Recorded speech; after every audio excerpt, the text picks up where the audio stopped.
Šiandieną yra lapkričio 20 diena, trans žmonių atminimo diena ir trans autonomijos organizavo atminimo akciją. Atėjom pažiūrėti, kas čia vyksta.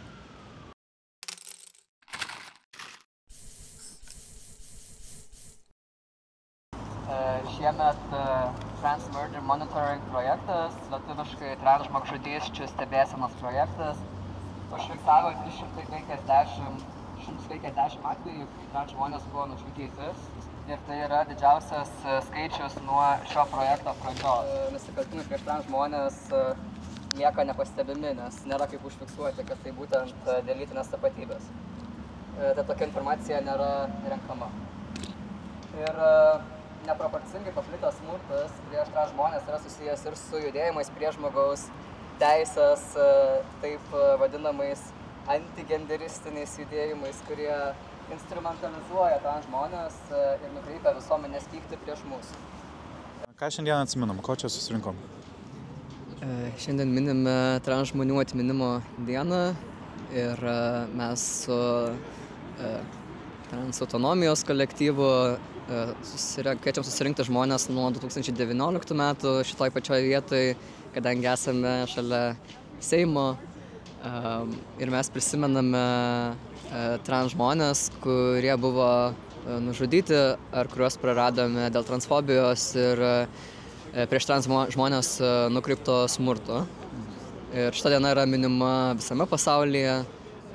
Pirmą kartą paminėta Jungtinėse Amerikos valstijose, kai buvo nužudyta juodaodė trans moteris. Kodėl trans žmonės patiria žymiai didesnį riziką smurtui negu netrans žmonės? Tai žiūrint į statistiką, visame pasaulyje didžioji dalis žmogžudysčių, kai trans žmonės yra nužudyti, tai virš 90% užfiksuotų žmogžudysčių buvo prieš trans moteris. Taip pat apie virš 90% būtent yra juodaodžiai trans žmonės, juodaodės trans moteris. Apie pusę jų yra, kurios buvo nužudytos, yra sekso paslaugas teikiantys žmonės. Tai irgi rodo, kad tai yra žmonės, kurie marginalizuoti iš skirtingų pusių, skirtingų priespaudos ašių. Ir dažniausiai tai yra ir žmonės, kurie tiesiog pažeidžiamesni apskritai ir ekonomiškai, kuriem nelabai lieka kitų darbo pasirinkimų, kaip pavyzdžiui teikti sekso paslaugas. Dažnai trans moteris nužudomos arba gatvėje, arba savo namuose, tai irgi arba erdvė, kuri vieša, kur kaip ir turėtų būti saugu, arba erdvė, kuri yra asmeninė erdvė, kurioje irgi turėtų būti saugu. Tai tiesiog rodo, kad niekur nėra saugu trans žmonėms.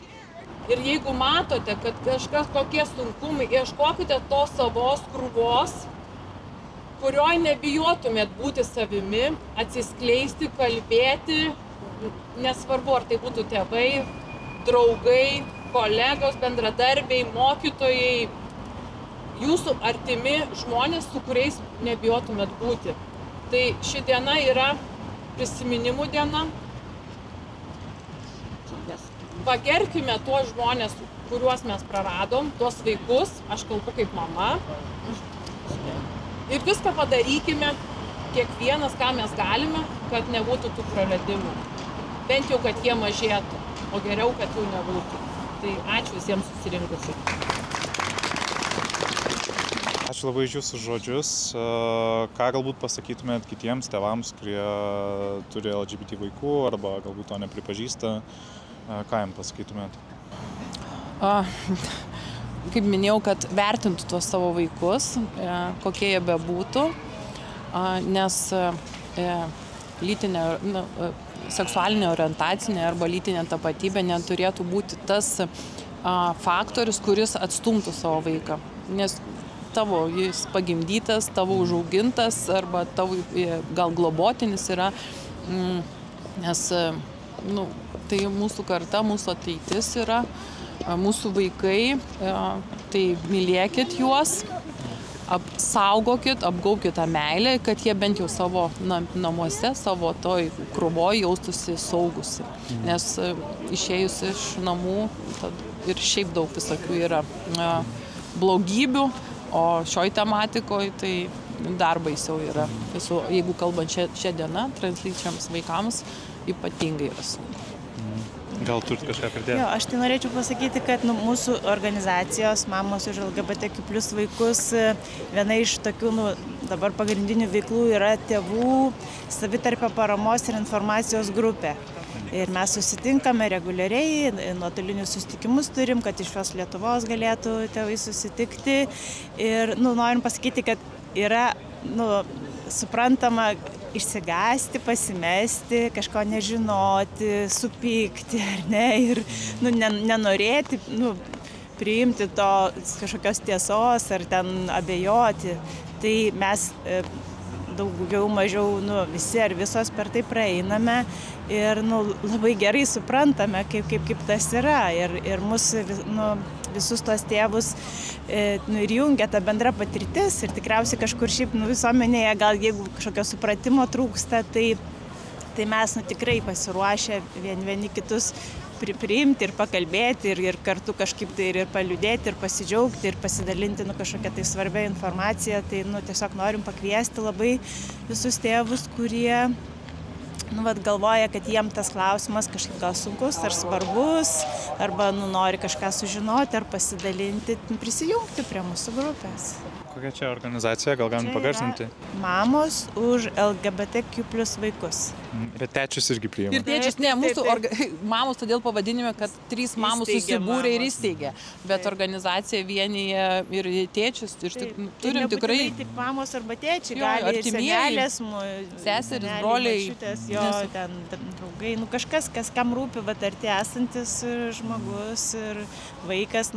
Bet yra mamų, kurios ir turi nepilnamečius vaikus, ar ten tėvai, kurių jau pilnamečiai yra ten virš 20 metų. 30 tiesiog. Žodžiu, įvairaus amžiaus tėvų yra. Iš tikrųjų, vyriausia jaučiu kokie 60 metų mama.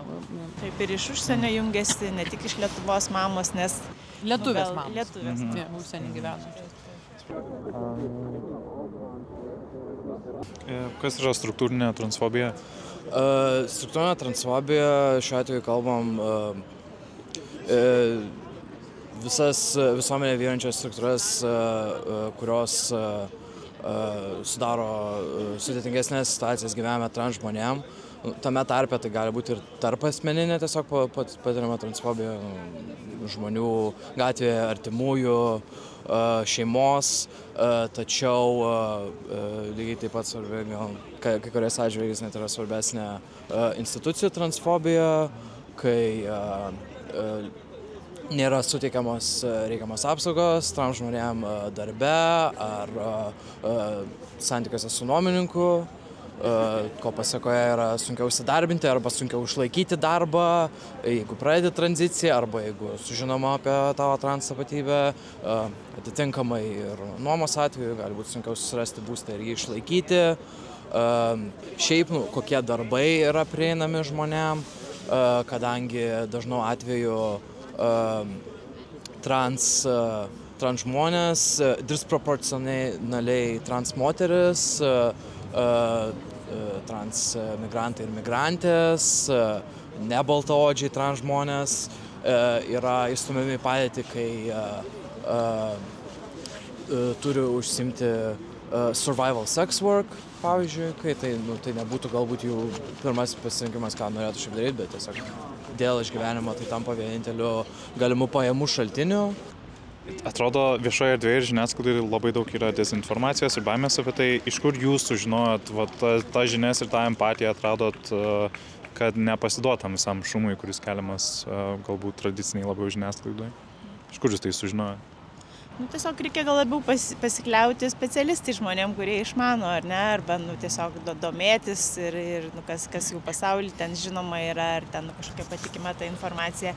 Ne taip, ką žmonės kalba iš nežinojimo ar iš baimės, bet tų žmonių, kurie tikrai žino ir supranta. Ko sakytum, galbūt žmonės populiariai dažnai nesupranta apie trans žmonės, iš kur galbūt kyla šitos baimės, nes, kiek žinau, kiek pasaulyje yra maždaug 1% trans žmonių, bet žiniasklaidoje susidaro įspūdis, kad čia potvynis trans žmonių, čia visur lenda į visus tualetus, jie visur ir viską visiems gadina. Tai kur čia yra nesupratimas, ko žmonės bijo? bendraja prasme yra ten tie paprasti klišiniai atsakymai, kad žmonės tiesiog negauna informacijos, nesensacionalizuotas informacijos šiaip, dauguma galbūt neturi jiems pažįstamo trans žmogaus ir dėl to nesupranta iš viso, kaip tas trans gyvenimas atrodo. Tai dalis to yra tos nežinios, daug yra to kryptingo, tos nežinios ir baimės išnaudojimo, kai trans žmonės yra tiesiog consciously naudojami kaip atpirkimo ožiai visom blogybėm, kad čia šitie žmonės nori sugriauti jūsų šeimas, užrakinti jūsų tualetus ir dar ten nusivesti jūsų žmoną ir darbą. Tai yra ir to momento. Galbūt kažkokia bendresnė prasme trans žmonių egzistencija šiaip yra tokia destabilizuojanti mūsų tom dominuojančiam pasaulio sampratom apie binarinę lytį, apie heteroseksualumą, apie patriarchalinę viršenybę ir tą destabilizaciją, kad iš tikrųjų tavo lytis nėra fiksuotas objektas, tai yra dalykas, kuris yra lygiai taip pat paveiktas visuomenės, kurioje tu gyveni nuostatų ir sampratų ir tai, kad tavo lytis gali keistis ir pasikeisti, gali būti nebinarinė, galbūt tiesiog tas taip pat prideda žmonėm tos vidinės įtampos irgi, kai tu tam tikrus dalykus apie save, tai jau daros tau nestabilus, tai kai tau save samprato. Bet čia jau aukštesnis lygis, man atrodo, apie tai daugiau, nėra consciously daugiau žmonėms suvokiama, mums aiškiau yra, kad taip, yra daug neapykantos, yra mažai apsaugos nuo tos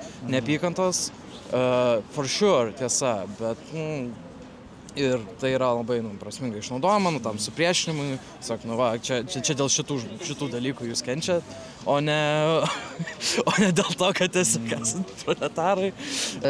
Tradicinis skaldymo projektas, rasti bendruomenę, apie kurią mažiausiai žinoma ir apie kurią lengviausia sukurti kažkokius mitus, tai dabar tampa trans žmonės.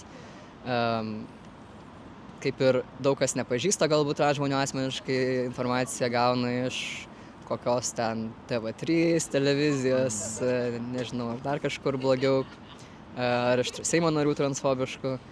Tai tiesiog labai lengva paversti žmonės tokiais atpirkimo ožiais, kažkaip tada gąsdinti, ypač vaikais visada lengva gąsdinti, kad čia kažkas privers visus vaikus būti trans ir ten darys operacijas, kaip ten Trumpas sakė, nueini į mokyklą ir tau padaro vaikui operaciją. Būtų neblogai. Jo, ir aišku visada apie realias problemas, kaip pavyzdžiui, kokiam interlyčiams vaikams daromos operacijos priverstinės kūdikiams, tai nėra kalbama, bet kalbama apie tai, kai suaugę žmonės, tarkim, sugalvoja daryti operacijas, kurios Lietuvoje net nėra prieinamos. Tai iš esmės.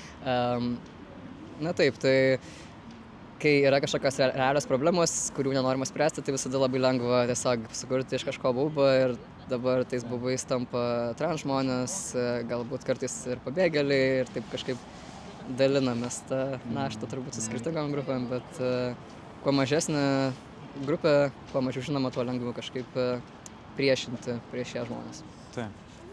Galiausiai čia atrodo eilinis kultūrinis karas, kurį lengviau ir patogiau turėti, negu šnekėti apie klasinius dalykus ir iš tiesų kvestionuoti galią ten, kur jinai yra.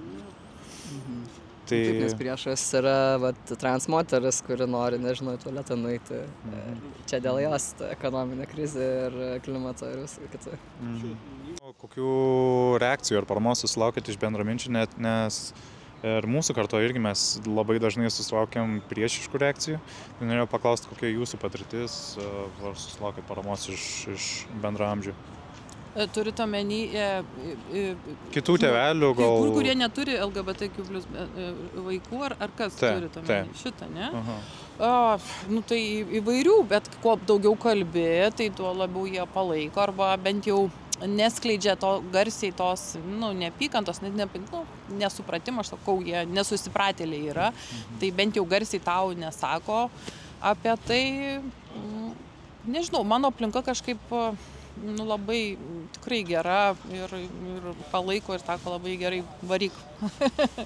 Jo, tai aš kažkaip Turiu giminių, kuriuos nurašiau iš tikrųjų, teko atsisveikinti, nes tikrai negražiai buvo pasielgta tuo atžvilgiu. Tai jie prarado, ne aš. Tiesa. Paklaustumėt apie Lietuvos teisinę situaciją, atrodo, liberalioje demokratijoje gyvenam, visi čia lygus teisūs, kokių teisių trans žmonės neturi Lietuvoje? Na, gal teisingiau būtų klausti, kokių turi. Lengviau būtų iš ties, man atrodo, išvardinti. Bet turbūt pagrindiniai dalykai, kuriuos trans žmonių bendruomenė kelia jau labai daug metų, tai yra lytinės tapatybės pripažinimas, tai tiesiog, kad žmogus galėtų lengvai pasikeisti savo asmens dokumentus, vardą pavardę, lyties žyminį asmens kodą. Šiuo metu tai reikia daryti per teismą ir daugam tai nėra prieinama, arba savo atstovauti teisme, arba samdytis advokatą. Kas kainuoja tuomet didelius pinigus? Taip, irgi nėra nemokamai dažniausiai. Taip pat sveikatos priežiūros paslaugos nėra itin prieinamos, yra kažkiek paslaugų, bet jos nebūtinai yra kokybiškos ir nebūtinai visi trans žmonės gali gauti, pavyzdžiui, diagnozę, hormonus, operacijos. Iš viso nėra niekaip nereglamentuotos ir nelabai yra jų, bet net ir kalbant apie, tarkim, tai, kad trans žmonėms reikia gauti kažkokią psichiatrinę diagnozę, kad jie galėtų pasikeisti dokumentus. Iš esmės vardą, kad galėtų pasikeisti. Tai įsivaizduok, reiktų pasikeisti pasą, tau reikia, kad psichiatras pasakytų, kad tu gali pasikeisti pasą. Pasakyt, gerai, tu vyras, tai gali gauti ten tą atitinkantį kažkokį dokumentą. Ir tada tiesiog apsauga nuo diskriminacijos, nors trans žmonės patiria daug dažniau diskriminaciją palyginus su cislyčiai žmonėmis, bet lytinė tapatybė nėra įtraukta į teisės aktus ir lyties raiška taip pat nėra įtraukta į teisės aktus, kurie saugo nuo neapykantos ir diskriminacijos. Tai yra darbo kodeksas ir baudžiamasis kodeksas. Tai tiesiog yra tokie nepastebėti tada pagrindai ir jeigu kažkas, tarkim, užpuola trans žmogų dėl to, kad jis ar ji yra trans, tai statistikoje tai niekaip netispindės. Galbūt turėtų žymėti galbūt pagal lytį, bet greičiausiai žymės kaip seksualinė orientacija, arba iš vis nepažymės, kad čia neapykantos nusikaltimas. Tai lieka taip nepastebėta ir čia toks pakeitimas, kur kaip ir niekaip nieko nenuskriaustų rašyti kažkokį papildomą žodį, bet kažkaip tampa labai kontroversiška ir yra vis išbraukiami tokie pasiūlymai.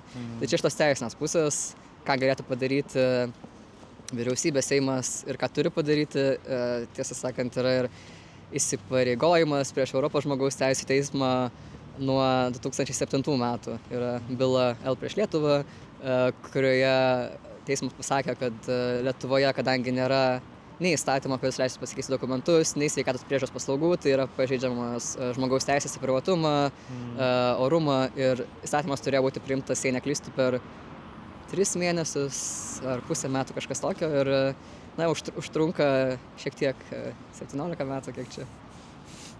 Tai va. Darbą ką tik pradėjo naujas Seimas, sako kairieji pagaliau Seime. Ar suteikia kažkiek vilčių, kad kažkas pasistumės į priekį? Taip, visi labai džiaugiamės, krikštaujam, juokauju. Mes mylim socdemus. Nežinau, nieko negirdėjau. Aišku, nors anksčiau ir būtų pažadų nelabai daug kas išpildyta iš praeitų vyriausybių.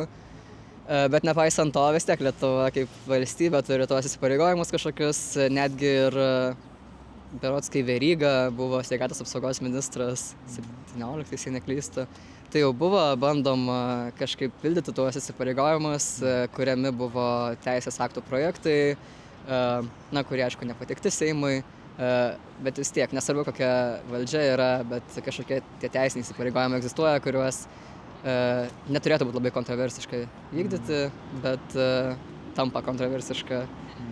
Tai,